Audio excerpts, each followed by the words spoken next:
ser esse produto, tanto melhor será essa aproximação. Ou dito de outra forma, essa aproximação será tão pior quanto maiores, né, forem os valores de x e y. Né? Então, para valores pequenos de x e y, essa é uma boa aproximação. Né? Para valores grandes de x e y, essa não vai ser uma aproximação adequada. Bem? E a outra aproximação que a gente vai fazer é quando a gente pegar a divisão. Então, isso aqui é uma aproximação que vale do produto. Uma outra aproximação que a gente vai usar é quando a gente tiver uma divisão. Quando ao invés de ter um produto, né, eu tenho uma divisão de 1 mais x contra 1 mais y. Então, nesse caso, a aproximação, né, que a gente vai usar, quer dizer que 1 mais x sobre 1 mais y é aproximadamente igual a 1 mais x menos y.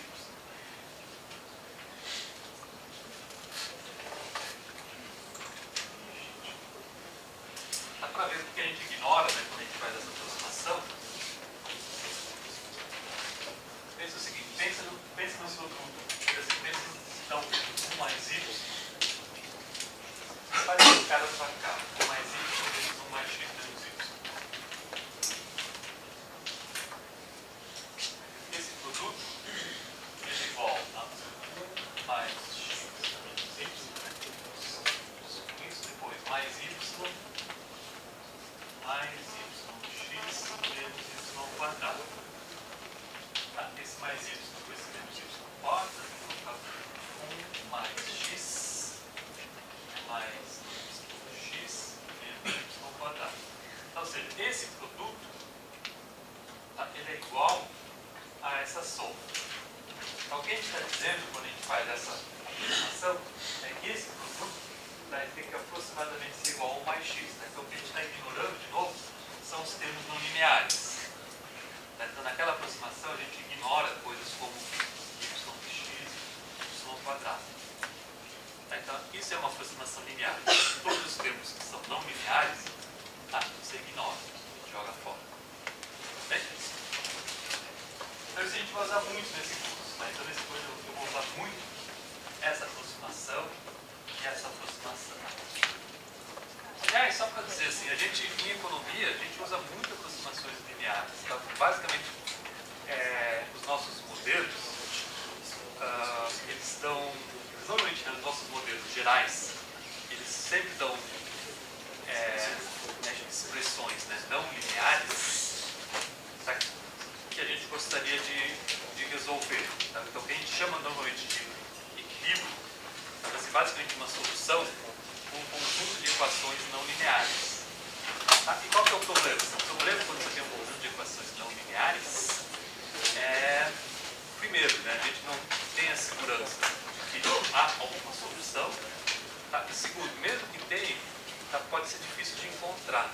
Né? Então, esse é o problema, né, de relações não lineares. A gente tem dificuldade, né, de trabalhar com expressões dessa forma. Tá? Então, em economia, a gente faz muito aproximações lineares. A gente usa muito, né, aproximações lineares. Tá? Só que, já que eu falei sobre isso, deixa eu falar um pouco mais. Em muitas situações, aproximações lineares, né, não são suficientes para a gente. Tá? Então, tem muitas situações que a gente precisa de aproximações maiores. Então, por exemplo,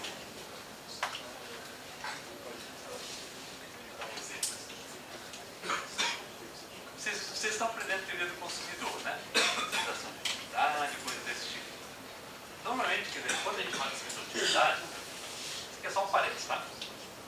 Normalmente, quando a gente maximiza a utilidade, a gente tem a utilidade, né, do consumo. Tipicamente, a gente imagina, né, que essa função de utilidade seja uma função pouca. Ok? Você imagina que essa função de utilidade, por exemplo, ela tem a primeira derivada positiva, a segunda derivada negativa. Ok? Uma função pouca. Eu já comentei com vocês, né, que em algum momento vocês vão estudar problemas que vocês têm que maximizar. Vocês têm um consumidor tendo que maximizar a sua função de utilidade numa situação situação que envolve risco. Tá? Então, eu já falei para vocês, né? Eu contei aquela história do Tobin para vocês, né? O Tobin analisou o problema de demanda por moeda num contexto em que as pessoas têm que alocar sua riqueza entre ativos que têm diferentes propriedades de risco. Vocês já fizeram isso? Consumidor? Ainda não? Isso a gente chama de escolha sob incerteza. E se estou aprendendo a consumir enquanto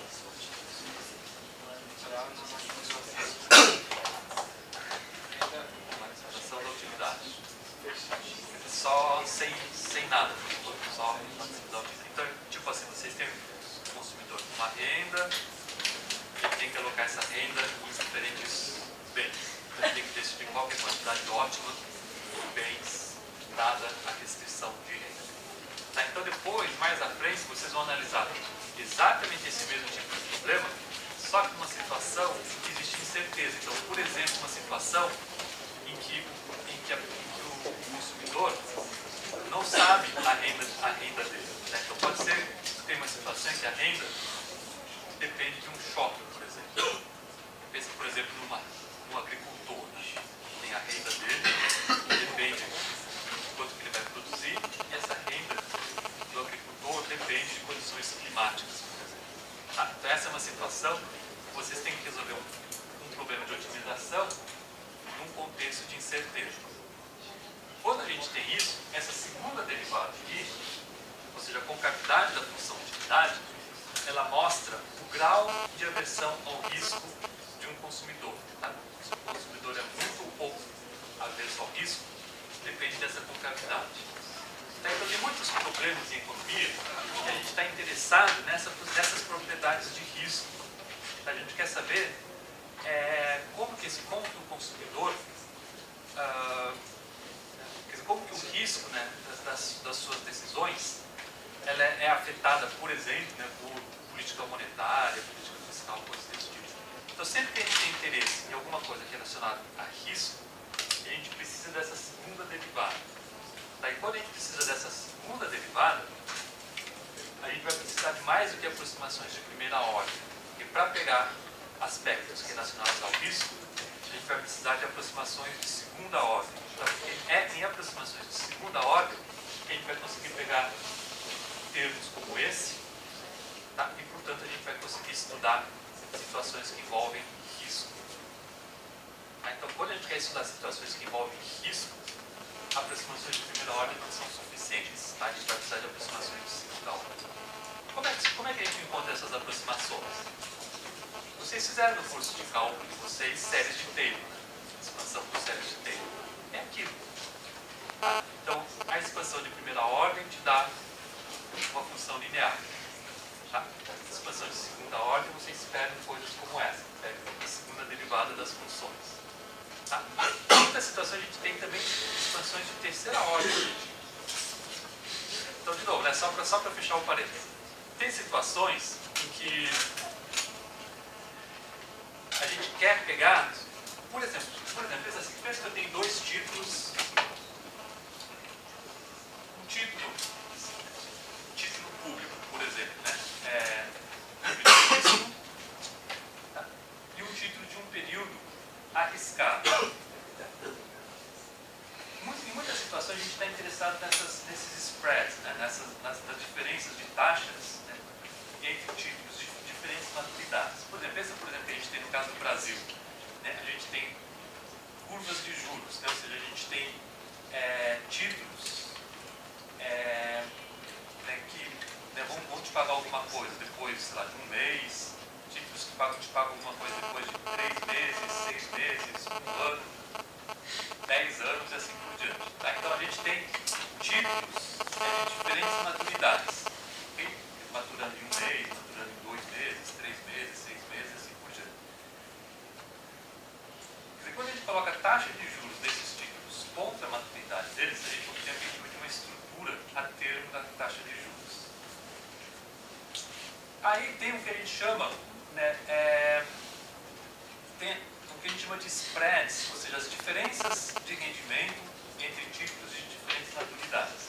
Tá? Então, por exemplo, eu vou comparar o rendimento, né, a taxa de juros de um título de 1 ano contra uma taxa de juros, né, livre de risco, por exemplo. Essa diferença, entre outras coisas, depende de um prêmio de risco, que a gente chama de prêmio de maturidade. Então, quanto maior for a maturidade de um título, maior vai ser o risco associado a ele, e essas diferenças de rendimento entre os títulos, parte delas pode ser atribuída a esse prêmio de risco. Então, eu tenho que dar um prêmio para os investidores se eu quero que eles tenham títulos de maior maturidade. Bem? Então, essa diferença a gente chama de prêmio de risco. Se esses prêmios de risco... Então, o prêmio de risco depende da segunda derivada. Mas se esses prêmios de risco forem variantes do tempo, ou seja, não são prêmios de risco constantes, mas são prêmios de riscos que, por sua vez, né, também se alteram no tempo, então a gente tem modelos onde a gente tem prêmios de risco que variam no tempo. Se a gente acha que esses tipos de modelos são importantes, a gente precisa de aproximações de terceira ordem. Ou seja, a gente tem que pegar derivadas de terceira ordem. Ou seja, resumindo, a gente faz muitas aproximações, né, das nossas funções. As aproximações podem ser lineares, boa parte das coisas que a gente faz, as aproximações lineares já resolve, mas para muitos problemas, né, a gente precisa ir para ordens maiores, a gente precisa fazer aproximações um pouco maiores. Bom, então voltemos aqui para o nosso...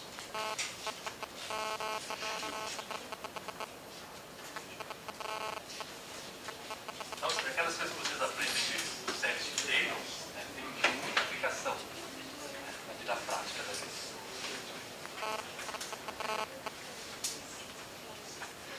Acho que uma coisa um pouquinho chata desses cursos de cálculo é um pouco isso, né, que a gente aprende cálculo, mas a gente não aprende muito por que eles são importantes. Né? A gente só vai conseguir aprender por que eles são importantes ao longo do curso de economia.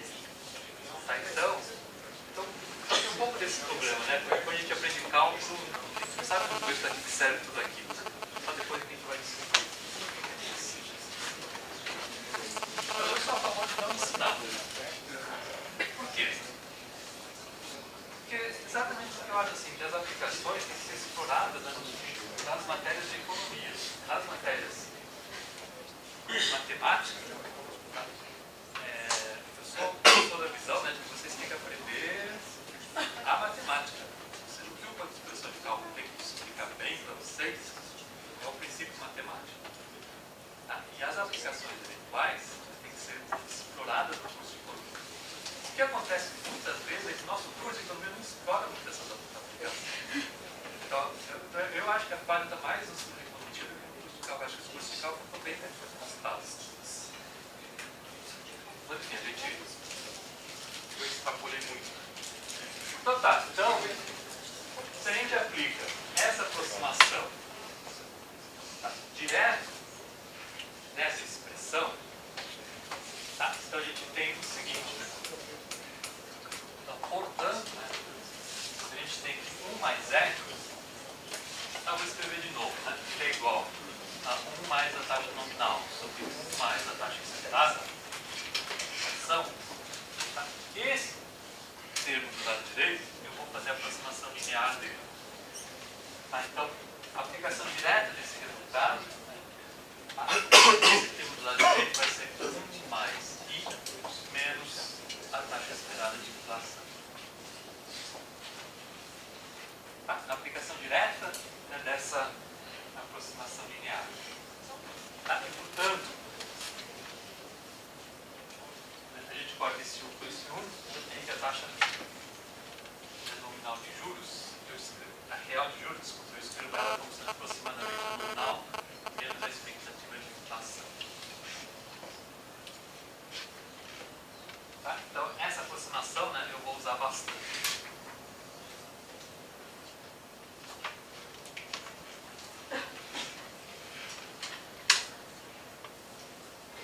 Outra coisa que a gente precisa fazer, é uma coisa que eu não fiz para vocês, mostrar para vocês por que na demanda por moeda aparece a taxa nominal de juros, né, e não a taxa real de juros. Tá? Deixa eu só falar isso para vocês. Tá? Então, a taxa nominal de juros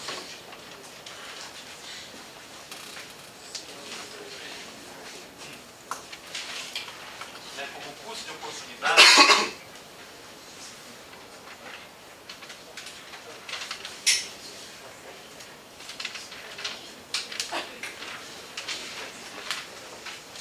na demanda por moeda.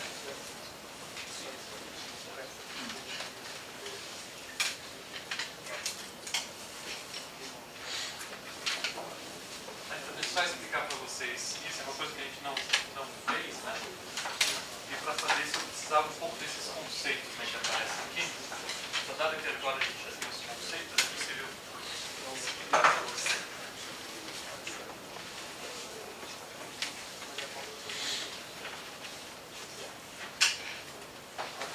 Então, assim, o que eu chamo de custo de oportunidade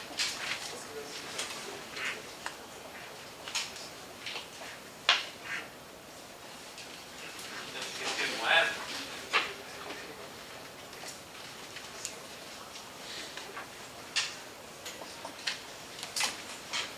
vai ser o seguinte, né? Vai ser a remuneração, né, do título, o rendimento do título,